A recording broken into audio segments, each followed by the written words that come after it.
Um, Hello, everyone. Welcome all on our Data Phoenix webinar. Today with us, Swaroop Oggu. He is a senior solution architect at Databricks.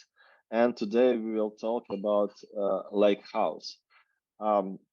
You can ask the questions on Slander. The link is under the video. So I give the microphone to Swaroop. Awesome. The stage. Great. Thanks, Dimitri. Hey, everybody. Nice to meet you all. My name is Swaroop. I'm a solution architect with Databricks. Help customers to build data products and then help them navigate the data and landscape. Today, I'm more excited to talk about, just to talk in general, what is Lakehouse, why it's so significant at this point of time. So today, we will just focus on what are the aspects that make Databricks as one of the pivoting companies in terms of unifying both data and AI. So we'll start with, what is the Databricks? What is the Lakehouse? We'll talk about a customer story, explaining what are the how Databricks helped them, and then we'll do a technical deep dive into the Delta Lake and live tables, and then MLflow. And then if I get a chance, I'll also walk you through some of the demos that I prepared. So let's start with what is Lakehouse, right? So before starting Lakehouse, I want to probably ask all of you, do you know what you need to know about Databricks? Databricks as a company has created a category called Lakehouse. So we have around 5,000 plus employees, around $1 billion revenue. And then we are the pioneer in creating a Lakehouse as a category.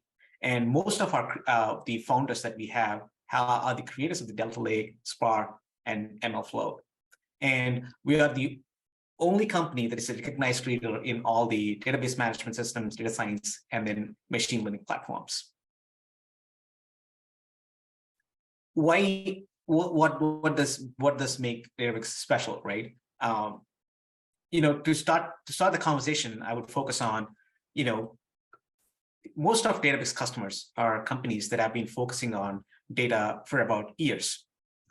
And for any data forward enterprise, everybody wants to tap into data and then insights in the data, and then also try to tap into the AI insights, for example, LLMs or chat GPTs, how do I create our own enterprise version of it? And any organization that is data forward should start from understanding where the data is, how their data is, where the data is located, how the data is moving, right? So because data powers every aspect of the business, right? From any of your domains, right? From life cycle to building products, to making sure there is productivity across your teams, and also to make business operations seamless. All this would happen if there is a synchrony between the data and then the teams, and then everybody having a one unique or one single place where every aspect of this data and AI merge. When we talk to customers, we see two ends, right? So if you see on the left-hand side, those are the teams who are just started transitioning and then started wanting to make insights out of data.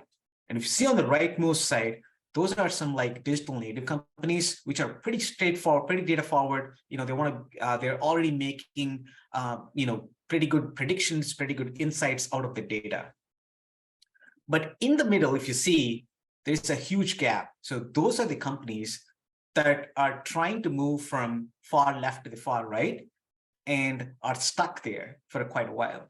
And the reason is because of the nature of the technology depth they incur over the period of years. As the data grows, you will, as an organization, have to add more technology to make sure the data goes and then moves and then gets to the place where it is needed as a product or as an insight.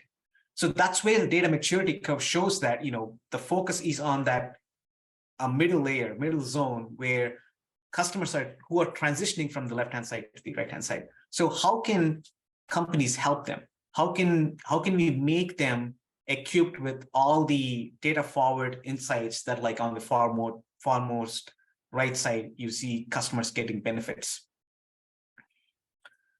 And that specific middle zone layer customers still struggle. And the reason is, you have all of these different disparate systems. Like an organization may have a data warehouse, a data lake, and then there's a separate BI tool.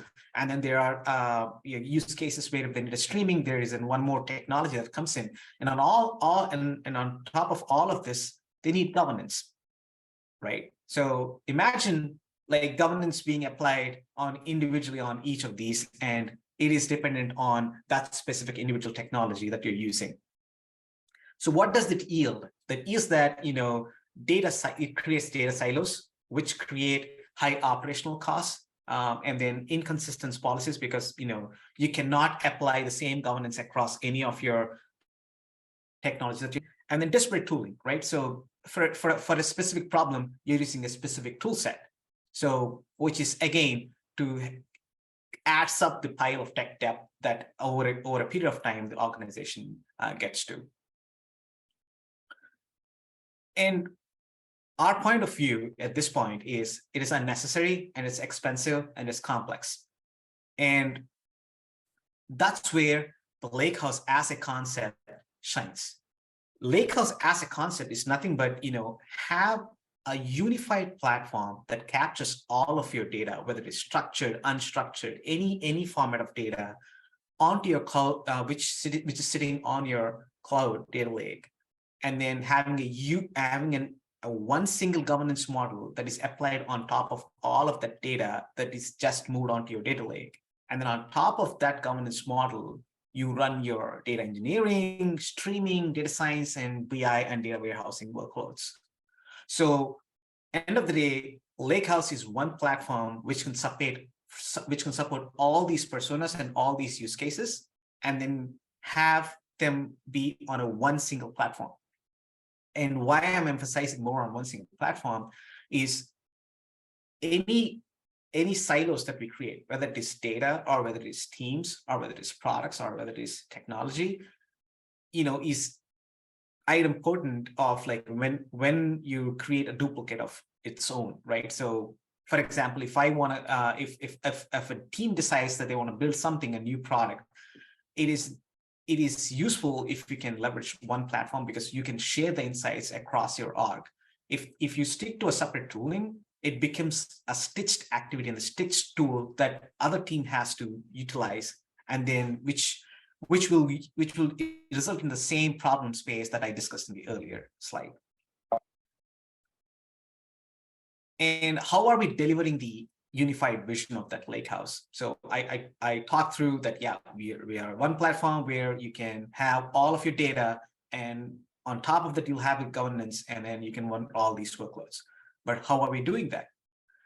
So the place where you dump the data is on the data lake, and then that becomes our raw or the foundation layer upon which we have a Delta engine. So that creates the Delta Lake. So Delta Lake would handle and will absorb all the format of data, all the kinds of data that you have. And the unique governance model that we're talking about is called Unity Catalog. So on Unity Catalog, you can define governance and policies across any format of data on all the types of workloads that you're seeing, whether it is a SQL, which is a BI, it's a BI workload. Databricks SQL supports running queries, creating dashboards, and then workloads. Databricks workflows is helpful for ingesting, orchestrating your specific ETL workloads. Delta Live Tables even simplifies that whole ETL with just a managed service, and all your AI and insights would be run by Databricks MLflow or using Databricks ML platform.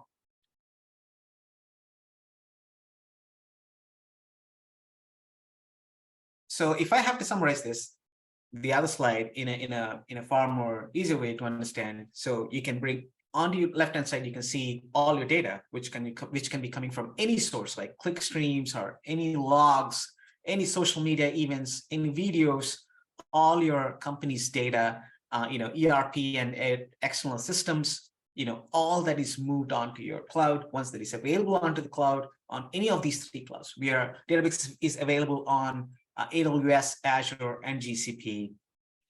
And irrespective of whether it's big, small, structured, unstructured, fast and slow, doesn't matter as long as it sits on top of Delta Engine, and then which we apply using Unity Catalog as a governance model, and then you drive all those BI, ETL, and then AML workloads. What it yields is on the right-hand side. So once you have your data and Databricks is on top of the data, what does Databricks do? Like Databricks lets you execute your use cases, no matter what use case that is. Like, you no longer have to have a separate tool or a separate platform that basically brings, that is basically being onboarded to solve a specific problem. So you no longer have to bring an ML tool to solve an ML use case. So because Databricks can handle ML, so all your use cases would be driven by one single platform.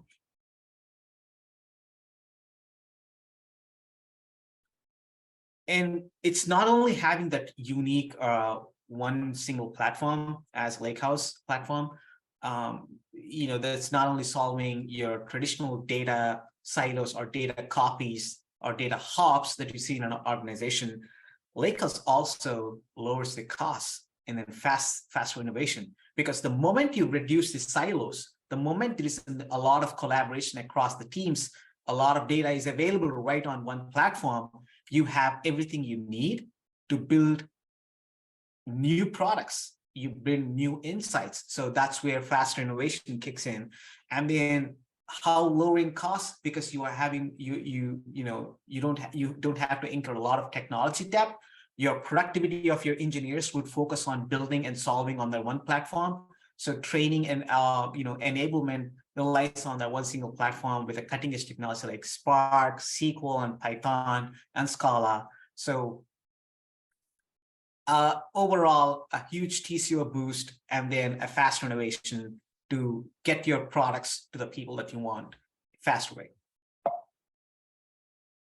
So I just want to emphasize a customer story that I personally involved with, where the customer is a Condé Nast, and Condé Nast uses Databricks to deliver personalized content across their brands for most of its customers, right?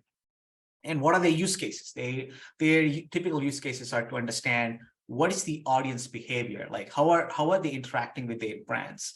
How much data are they dealing with?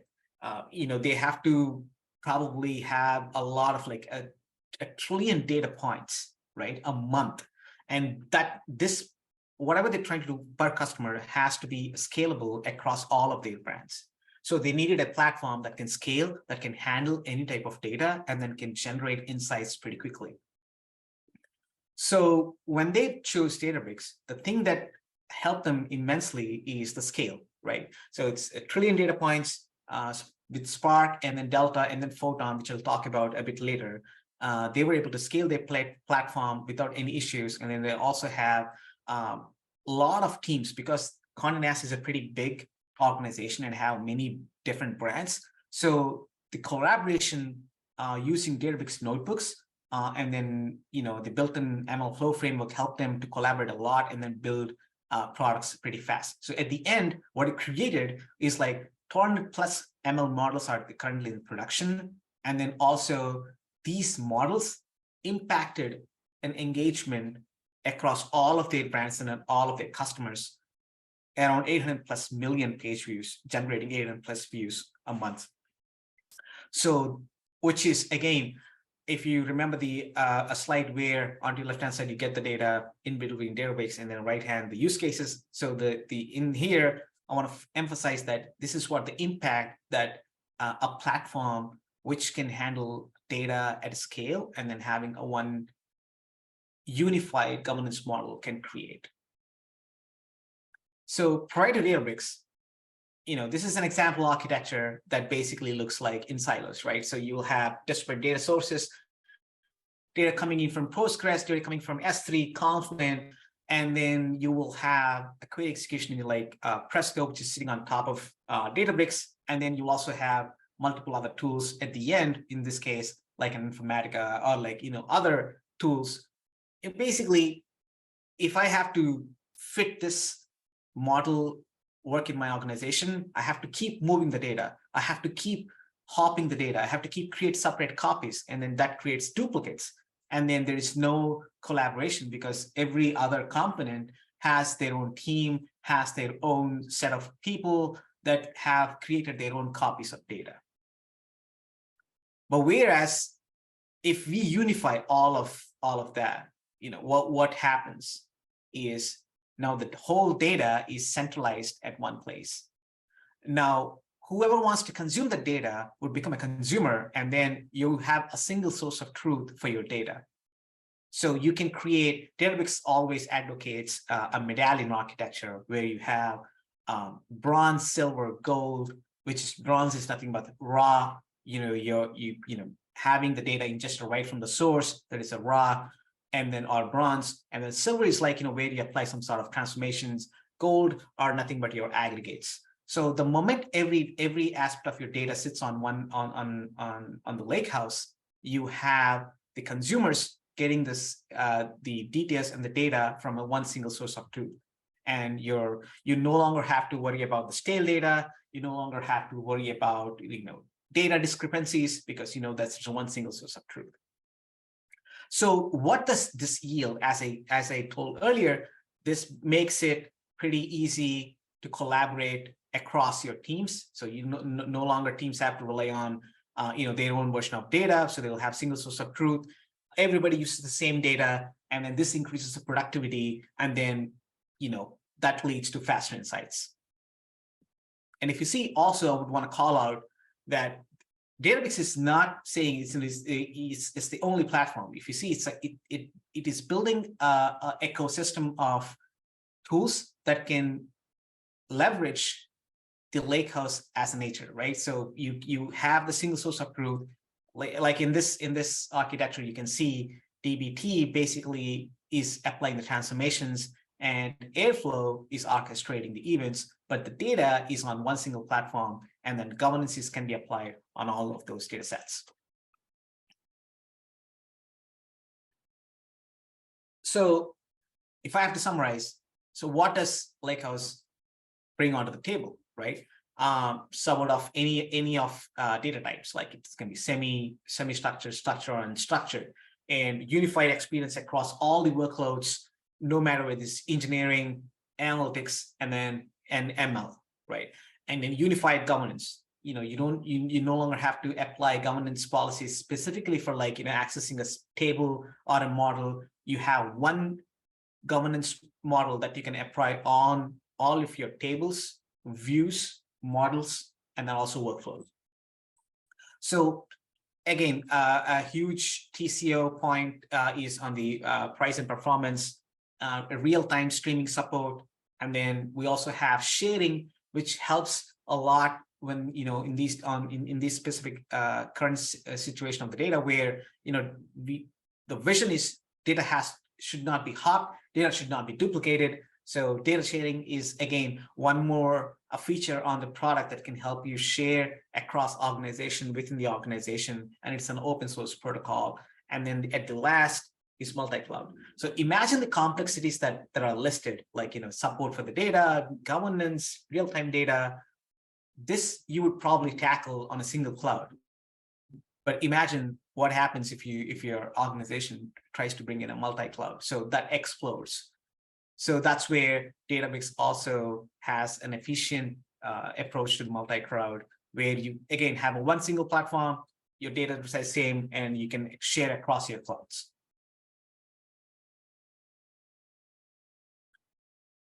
So I want to start about the top layer on the lakehouse, which is the governance, because I kept talking about, hey, this is a unified governance model. What does that mean? So Unity Catalog is a governance layer that is built on top of Databricks, and it governs all the tables, columns, your files, and then machine learning models, and then dashboards and notebooks. So that means if you define a permission or a setting, that can be that if a user is inside the Databricks as a platform user, you can apply policies on for that specific user or a group onto all of these data assets. So you don't have to manage anything external out of the Databricks. And what additional benefit does Unity Catalog bring in?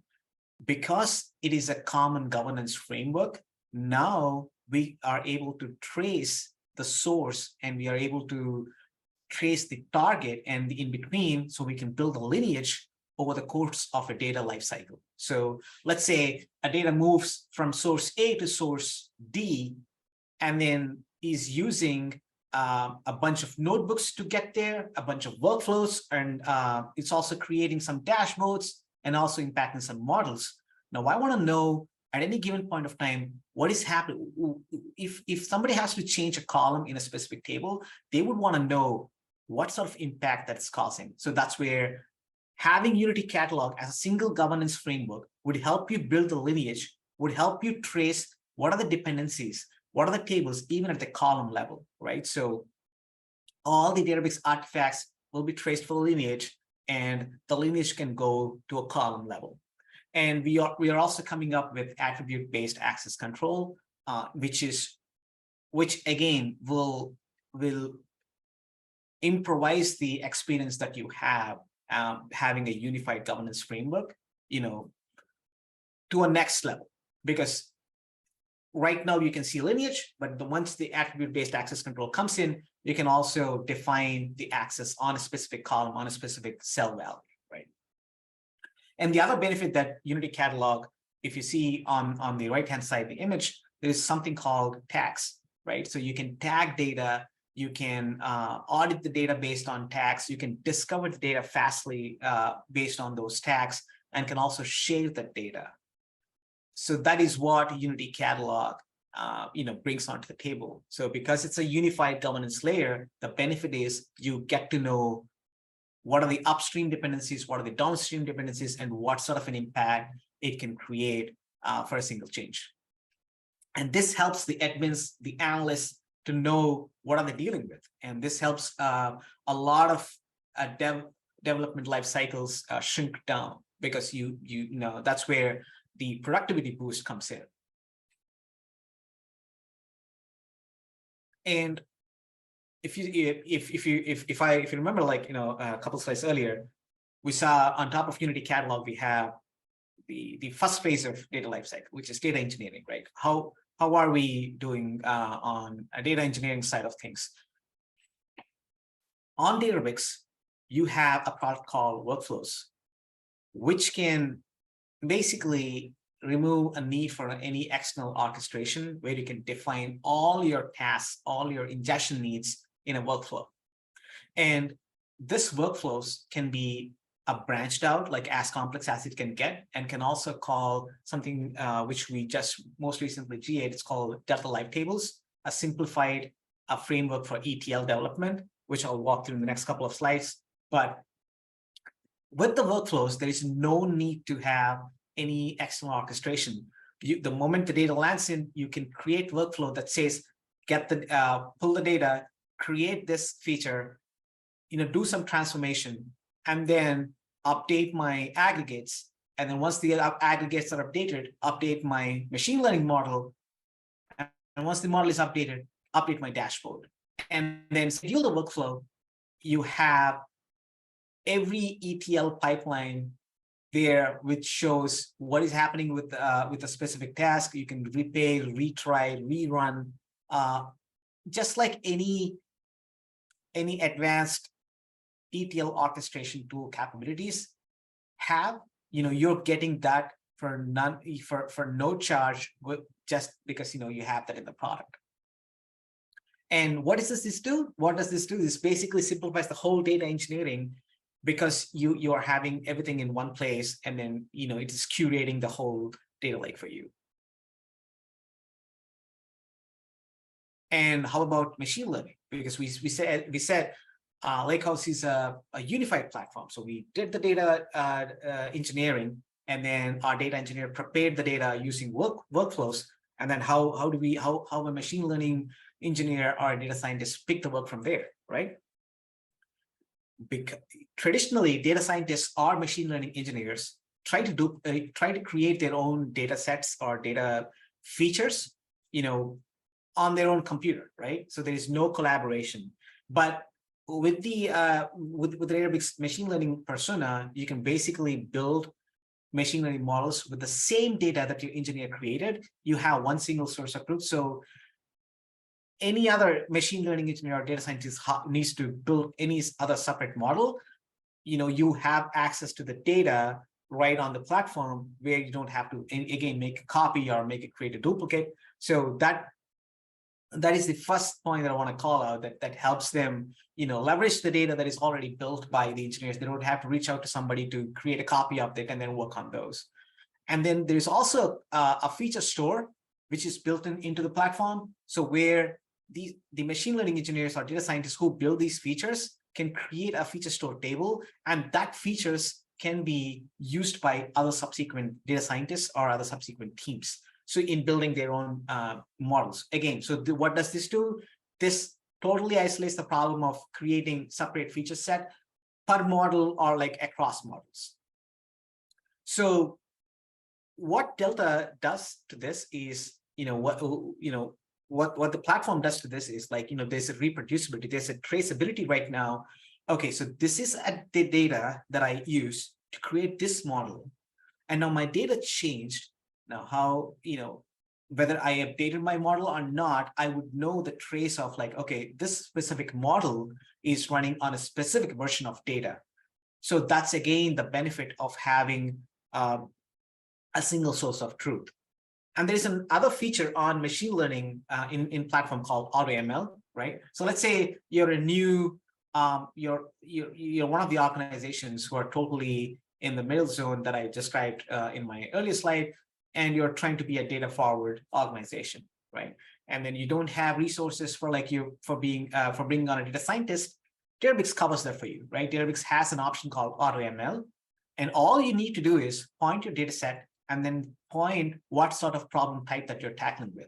If it is a regression, or if it is a classification, what sort of problem, and then under the hood, Databricks basically creates notebooks, uses the data, and then builds models using state-of-the-art, off-the-shelf, whatever the machine learning, like XGBoost or the simple logistic regression, any kind of these models, and then builds a list of all the models that the data is run upon, and then shows, okay, for this data set, this is the best model and this is the best notebook. The moment you open the notebook, you would have access to all the exploratory data analysis, and then also a base model for your team to start working on. So it's a glass box approach. Everything is out there.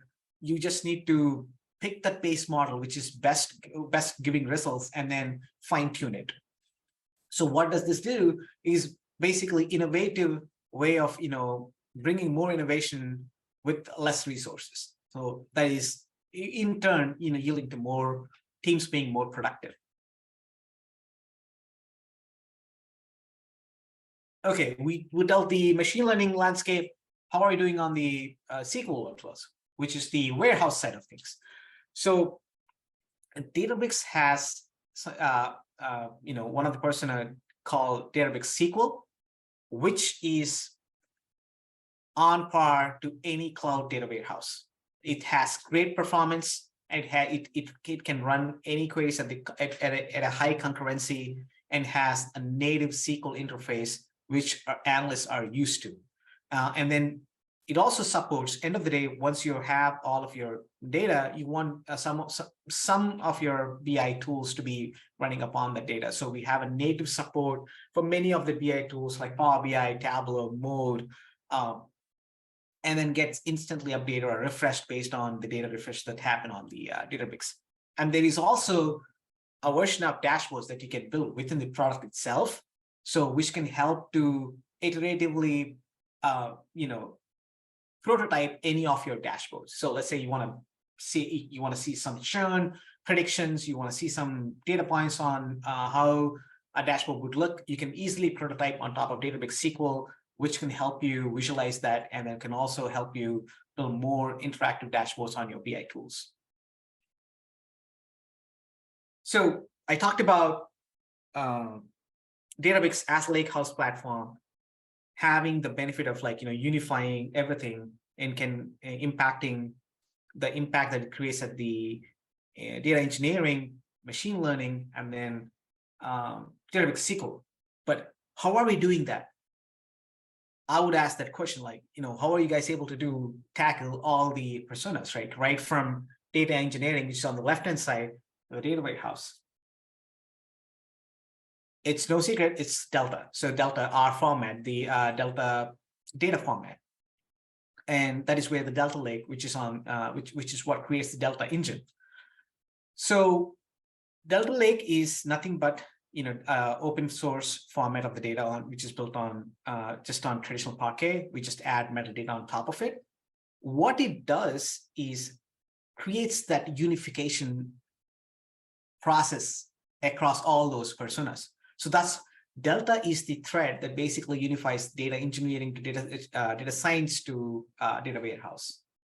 If the format is Delta, you have the unification tied in, you have all the needs solved, you can apply all the governance and then also the performance, right? So you get the price performance, you get to have all the unification benefits with this data format. And also why, other than the aspect of unifying every aspect of traditional ETL or traditional data lifecycle, Delta as a format is open source and is also highly reliable, and it also helps you deal with faster data processing compared to your traditional Parquet files. And when I talked about Parquet, the inbuilt problem space with Parquet files is ACID transactions, right? So you wouldn't have ACID transactions capability across on Parquet files. So that's where Delta shines. So that's where our engineers built that format to handle that, to make it ACID compliant, and to help data scale with all those governance needs and also perform better than traditional format.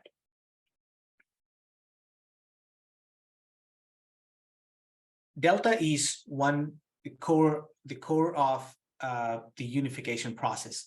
But to accelerate any of that workload that we just talked about, Databricks engineering team actually rewrote a whole of Spark in the native vectorized engine, and it's called Photon. This is what makes Databricks SQL that is onto that helps the BI workloads and then data warehousing workloads, and is also available on the data engineering workloads. So which is nothing but a state-of-the-art vectorized engineering that can help, because there is no, when I said vectorized engine, it's basically having no need for additional, JVM dependencies, and then no need to take care of the GC overhead. So that's where Photon helps and then accelerates the executions, and then the performance of those queries that are run on top of Photon is pretty good.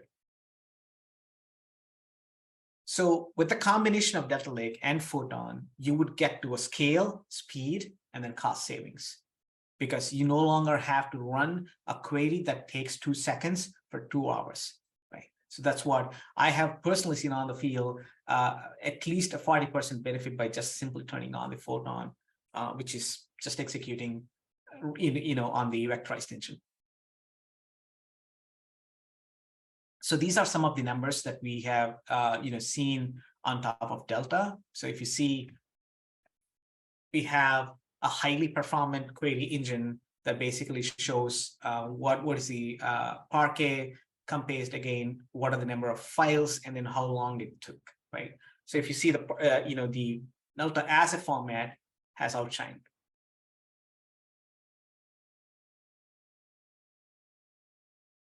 Now I want to touch upon how we, it's not only just about data engineering, ML, and then BI workloads. Also want to call out the fact that you no longer have to stick to a Lambda architecture where you have to create a separate pipelines for both batch and real time, right? So many of the organizations would start from batch and they would come to a need where they would need a real time use case. but Databricks is real-time ready from day one. So now your use cases can be built for real-time and can be turned on to batch if needed. So by default, you can build any of your data products or data insights right at the streaming level, because there is a native sub-managed structured streaming that is running on top of Databricks. And also we have DLT pipelines that also can take that overhead with the streaming as well. So what does this do? This basically unifies batch and streaming APIs, the structured streaming on Spark, on Databricks. You don't have to create two separate APIs, or you don't have to build products pipelines that are batch first and then streaming. You can build streaming first and then make them batch if needed. And then it is a highly fault tolerant, and then has all the recovery aspects to it. It has a high throughput, handles around 14 million events per second and 1.2 trillion events per day, and has managed offerings from Databricks that can help you flex with the flexible operations, and it is totally stateful.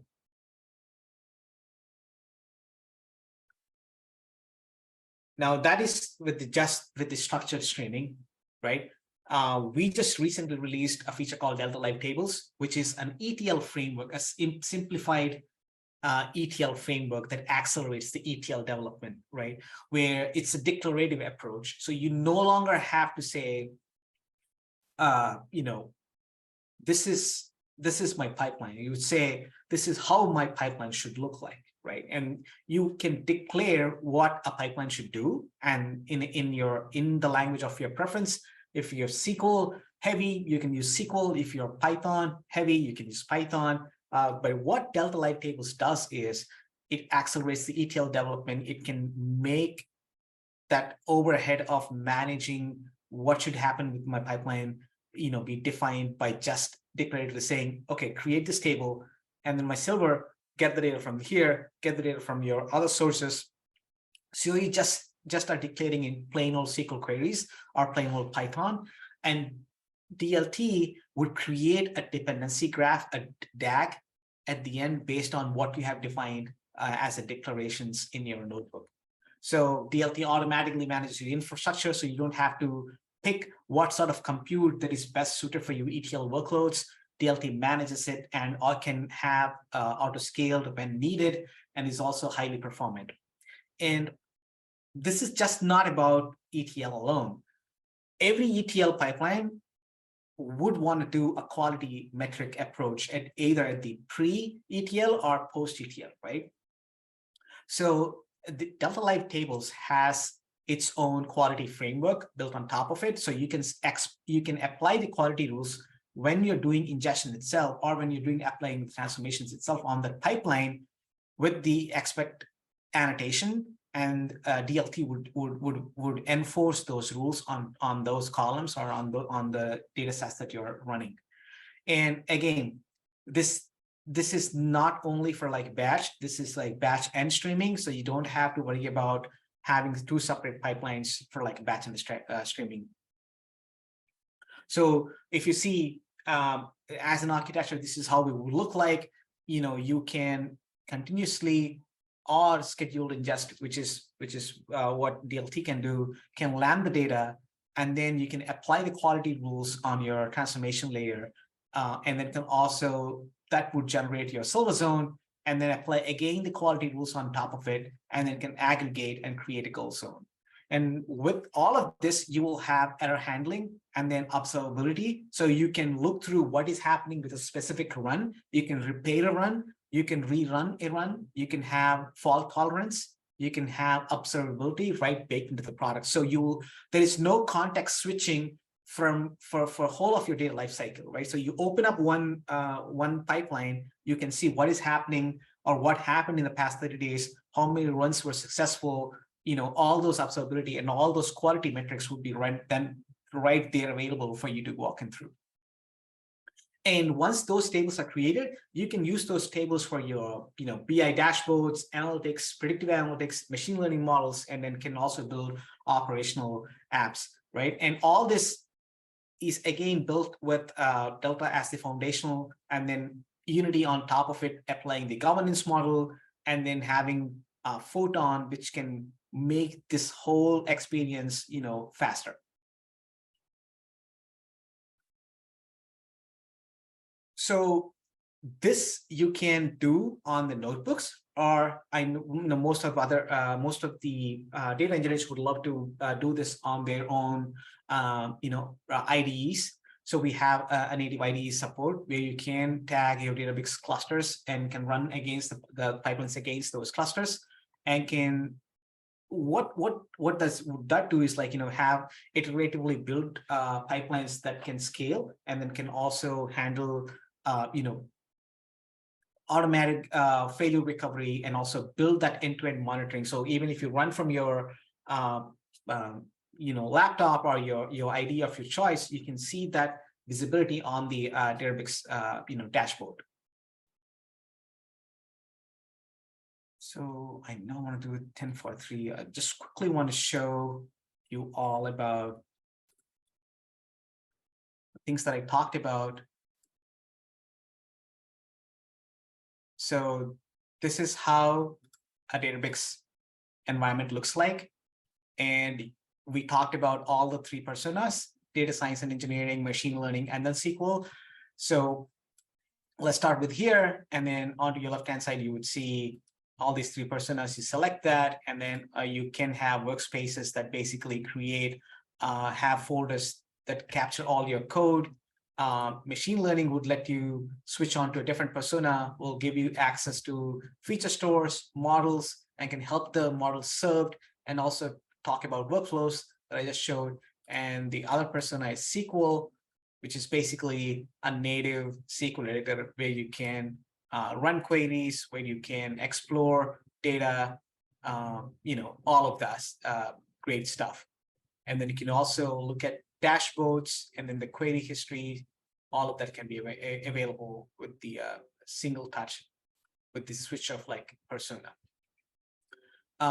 Today I wanted to focus on that DLT pipeline that I just talked about. So this is a DLT pipeline, which is this whole thing that you're seeing is an auto-generated, and the way it is generated is basically with the help of a notebook. So where you're declaratively specifying, for example, in this case, you're creating a streaming live table, you're ingesting the raw data, you're ingesting the raw data from other source system, in this case, an ERP, you're ingesting the user data. So you're defining all your declarations. I want to create this live table from this place. I'm going to create this live table, and then you can apply the quality metrics, right? So if you see, this is where you're saying, I want to make sure that user ID is not null. So these are the quality metrics that you can apply. And then when this is run, is basically DLT under the hood enforces all these expectations, right? And if you see, if I define a declaration or dependency in my table from the other table that I created, the DLT creates the dependencies and then leads to this.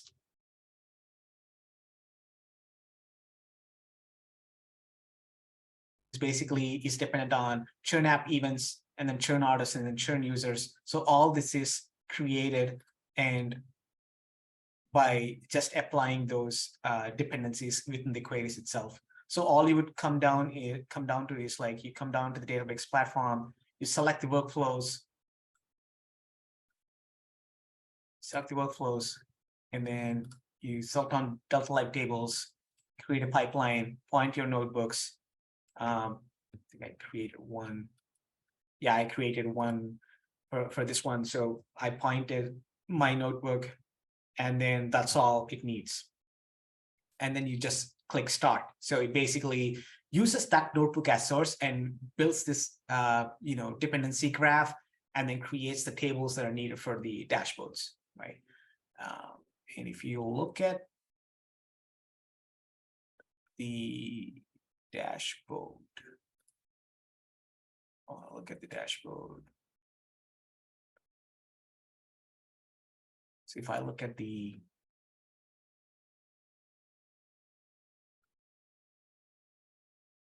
So these are some of the visualizations that you can build on top of the data that was just built by this pipeline. This is one example of that, where you can build bar graphs, you can build, a globe graph, you can build, a pretty complex aggregates level, and each of this can be built under the hood by just a query. So each of this block that you see on a dashboard is a query underneath the product. And then all of this can be parameterized. So every query, if that is parameterized, can have a box that drives the whole input. So this can be interactive. And then we're working on improving our dashboards with far more like a BI tool, native BI tool like experience. But you have the benefit of rapid prototyping all of your data products within the dashboards itself. And I want to quickly show on the ML side, which I talked about, the auto ML. So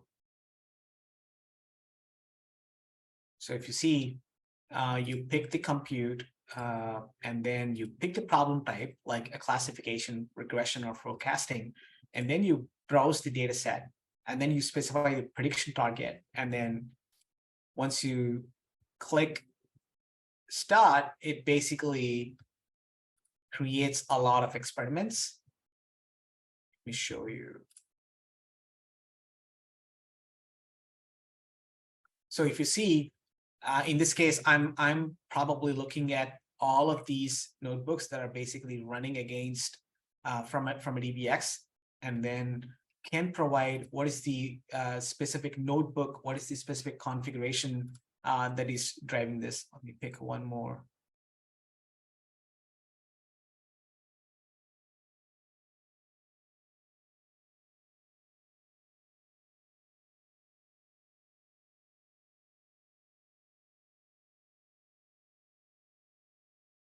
So if you see,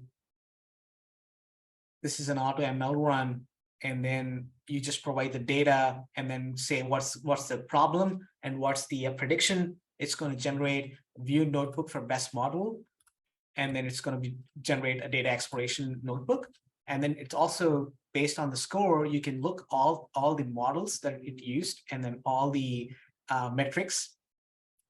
For example, in this case, I'm going to visualize the data. It's just help me explore what is happening with data, right? So I can have an overview of, okay, these are the number of variables, these are the types, these are the distinct values, these are the groups. So easy to explore, and then a base notebook that can help you to understand, okay, what are the features that I helped? What are the, what is the train split?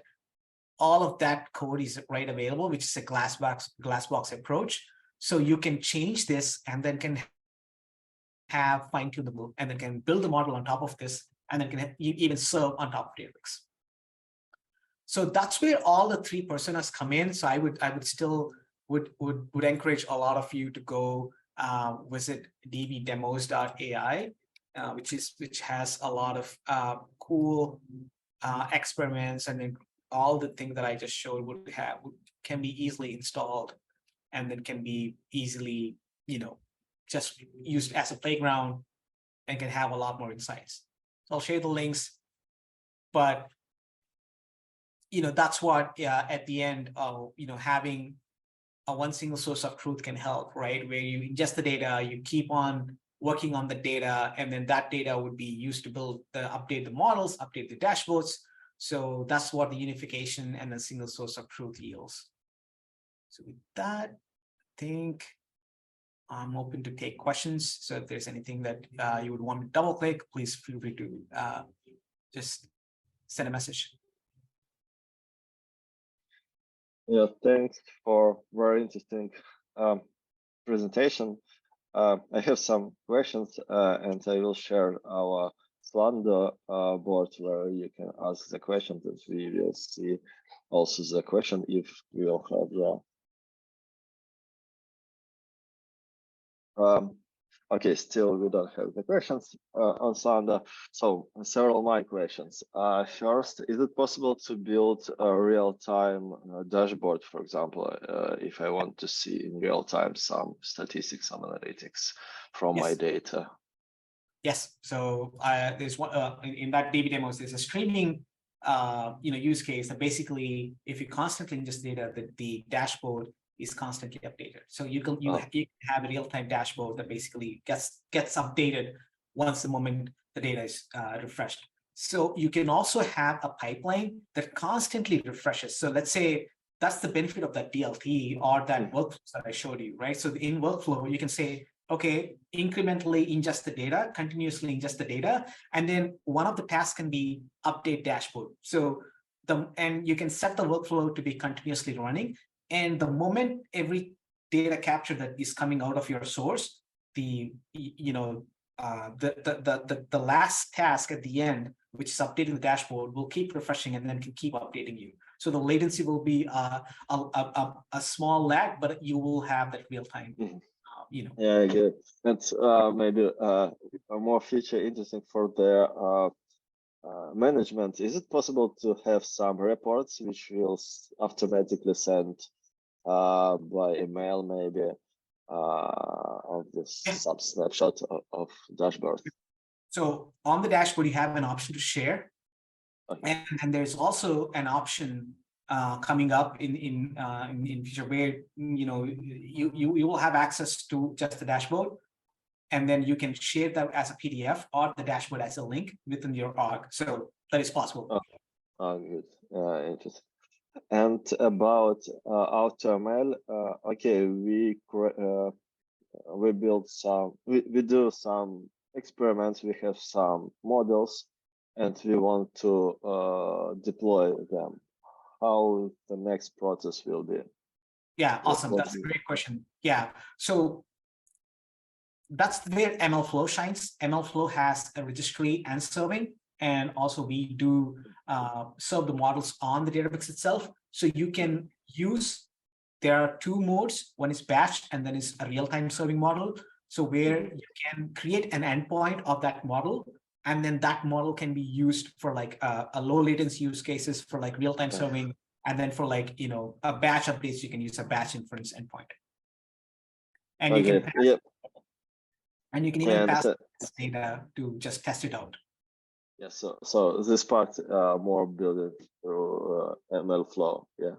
Yep. This is more on that MLflow. So because we have maybe for subsequent sessions, I probably can plan out with my other team members who can walk you through the others. But yeah, the MLflow itself is like a whole. The moment you build a model, you can register it onto the MLflow, and MLflow on Databricks is a managed offering. So it saves the models, it tracks the models, so you would know that's where the end-to-end traceability happens, right? So remember, let's say you added a row with the Delta, you can have the version, right? So which is like a version, let's say 2.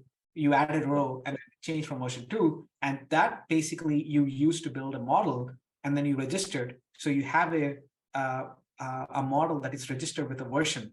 So now you have two things connected. So you can trace, okay, this is the model that is built with this version of data. And if you want to change the version of the data, you can do by Delta's time travel. So which is again a huge benefit when you need, why my model work this way? Why is this behaving this way? What changed? So that's the benefit of Databricks.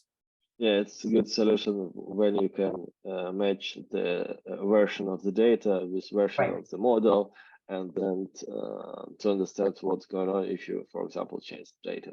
Exactly. The result of the model can also change. Exactly. And then with the help of Unity Catalog, you can also know what are the dependencies, right? So when you select the model and okay, not only this table, I also have to see these other tables and other views. So you would be able to build a lineage for even the model, because Unity Catalog is saying when you're tracing this whole life cycle of this specific data flow, I'm seeing that you're using a model, I'm seeing that you're using a table, I'm seeing that you're a view and a notebook. So it helps to build that lineage across all these interactions. Yeah. Okay. I don't see any questions. So, Swaroop, thank you very much for this cool presentation. Sure. Thanks for all that you was with us, and see you on the next webinars. Sure. Awesome. Take care, and happy to be here, and happy to present with you guys. Let me know. Take care.